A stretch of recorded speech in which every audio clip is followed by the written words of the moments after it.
Hello दोस्तों, welcome to coaching वाला। I hope आप बहुत अच्छे होंगे। इस वीडियो में हम बात करने वाले हैं यूपी टीजीटी पीजीटी के लेटेस्ट अपडेट के बारे में। आयोग की तरफ से क्या जानकारी दी गई है इसके बारे में हम बात करेंगे।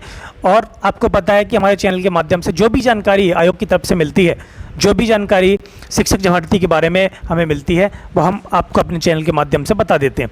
ओके, तो जो लोग चैनल पर नए हैं, चैनल को सब्सक्राइब कीजिए, वीडियो को लाइक कीजिए। तो बने रहिए वीडियो के एंड तक। सबसे पहले हम यहाँ पर देखेंगे प्राइमरी पीआरटी की शिक्षक भर्ती के बारे में बात करेंगे। उत्तर प्रदेश बेसिक शिक्षा विभाग में जो भर्ती आने को है, उस भर्ती के बारे में हम सबसे पहले बात करेंगे कि उसकी भर्ती कब आएगी। और उसके बाद में हम टीजीटी पीजीटी की डेट के बारे में बात करेंगे, एग्ज़ाम डेट क्या होने वाली है। जैसा कि आपको पता है कि 2022 जून में 4163 पदों के लिए यहाँ पर टीजीटी और पीजीटी के आवेदन लिए गए थे। टीजीटी और पीजीटी के उसके बाद से एग्ज़ाम नहीं हो पाया। ठीक है, कई बार ऐसा हुआ था कि टीजीटी और पीजीटी के लिए आयोग की तरफ से ये जानकारी दी गई थी कि टीजीटी पीजीटी का एग्ज़ाम होने वाला है, लेकिन कई बार अड़चनें पैदा होने के बाद में वो कहीं ना कहीं कैंसिल हो जाता था। और कई बार एग्ज़ाम कैंसिल हो चुका है, लगभग 2 से 3 बार एग्ज़ाम कैंसिल हो चुके हैं। इसके बाद में हम देख सकते हैं, जैसे कि सबसे पहले यहाँ पर 14-15 मई टीजीटी के लिए दी गई थी। टीजीटी का जो डेट दी गई थी वो 14 और 15 मई दी गई थी। उसके बाद में भी यहाँ पर कैंसिल कर दिया गया। ठीक है, अब उसके बाद में यहाँ पर 21 और 22 जुलाई दे दी गई है।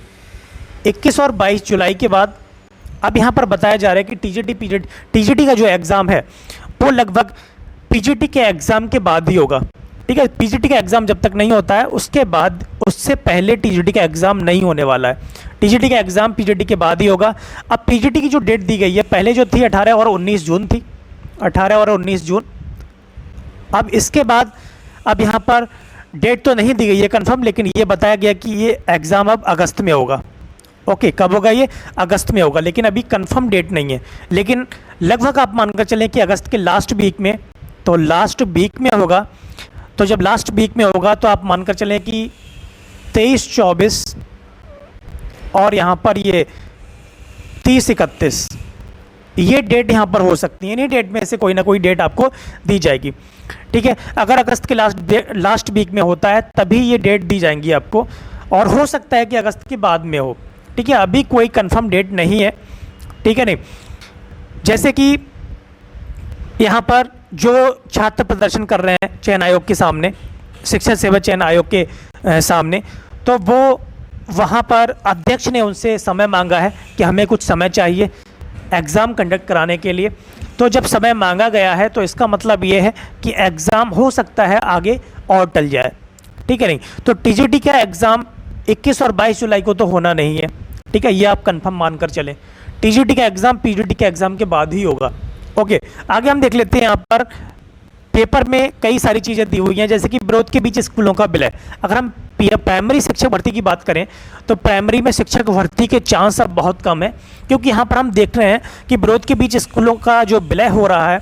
ठीक है, इसमें बताया गया है कि प्राइमरी स्कूल जिसमें 50 या 50 से कम छात्र हैं, 50 या 50 से कम स्टूडेंट्स हैं, उनको आसपास के स्कूलों में मर्ज किया जा रहा है। ठीक है, तो यहाँ पर बताया गया कि 445 लगभग 445 स्कूलों को यहाँ पर मर्ज किया जाएगा।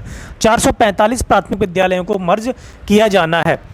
ठीक है, नहीं, तो आप ये अंदाज़ा लगा सकते हैं कि किस तरीके से जब स्कूलों को मर्ज किया जा रहा है तो फिर प्राइमरी भर्ती कहाँ आने वाली है। प्राइमरी भर्ती आयोग की तरफ से, या फिर हम कह सकते हैं कि गवर्नमेंट नहीं चाहती कि यहाँ पर शिक्षक भर्ती आए। ओके, शिक्षक भर्ती नहीं देना चाहती गवर्नमेंट, क्योंकि उनका काम ऐसे ही चल रहा है, तो फिर वो शिक्षक भर्ती देकर क्या करेंगे। ओके, अब स्कूलों में जहाँ पर छात्र की संख्या कम है, छात्रों की संख्या जब कम है, तो वहाँ पर ज़रूरी है कि जहाँ पर कह सकते हैं कि जिन चीज़ों की कमी है, शिक्षकों की कमी है, तो उनको पूरा करना चाहिए। शिक्षकों की अगर कमी है तो उनको पूरा करना चाहिए। और बच्चे क्यों नहीं आ रहे हैं, छात्रों की संख्या क्यों कम हो रही है, इन चीज़ों पर विचार करना चाहिए, ना कि उनको मर्ज करके। लेकिन यहाँ पर क्या कर रहे हैं, यहाँ पर स्कूलों को मर्ज किया जा रहा है, उनको विलय किया जा रहा है।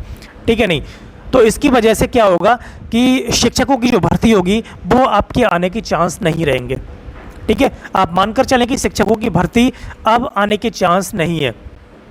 ठीक है, नहीं, क्योंकि अगर इस मौके पर, जैसे कि आपको पता है कि 2027 में इलेक्शन होना है, अगर अभी भी सरकार की तरफ से शिक्षक भर्ती को लेकर के कोई भी जानकारी नहीं दी जा रही है, तो इसका मतलब आप समझिए कि बीटीसी डीएलएड वाले जो बच्चे हैं, बीटीसी डीएलएड वाले जो कैंडिडेट्स हैं, उनके लिए ये एक बहुत बुरी खबर है। ओके, शिक्षक भर्ती आने के चांस अब बहुत कम हो गए हैं, क्योंकि जब स्कूलों को ब्लैक किया जा रहा है तो फिर यहाँ पर उम्मीद नहीं की जा सकती। ओके, बाकी हम यहाँ पर देखते हैं कि विरोध प्रदर्शन तो चल रहा है, लेकिन विरोध प्रदर्शन के बाद भी यहाँ पर स्कूलों का विलय हो रहा है। ठीक है, तो आप यहाँ पर कुछ नहीं किया जा सकता, लेकिन हाँ ये ज़रूर है कि जिस तरीके से बीएड को बाहर किया गया प्राइमरी में, जिस तरीके से बीएड को प्राइमरी से बाहर किया गया, ठीक है, सुप्रीम कोर्ट के द्वारा, उसके बाद परेशानियाँ बढ़ी हैं, कमी नहीं है बल्कि बढ़ी हैं।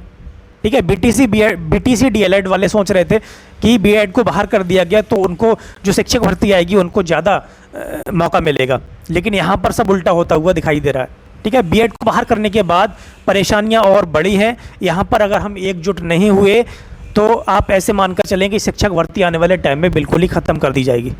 ठीक है, नहीं, कुछ ही स्कूल बचेंगे जहाँ पर जो टीचर पढ़ा रहे हैं, ठीक है, हो सकता है कि उनकी भी नौकरी जाने के चांस रहें आने वाले समय में। ठीक है, जिस तरीके से पद ख़त्म किए जा रहे हैं, जिस तरीके से शिक्षक भर्ती पद जो है, प्रिंसिपल के पद, जैसे कि जूनियर में आपको पता है कि जूनियर में प्रिंसिपल के जो पद थे बहुत ख़त्म कर दिए गए, प्रधानाचार्य के पद, तो कई सारी चीज़ें हो रही हैं पिछले 7 सालों में, 6-7 सालों में जो हुआ है वो काफ़ी ये सब होता रहा है।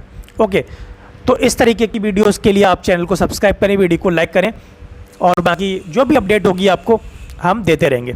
Okay, thank you very much.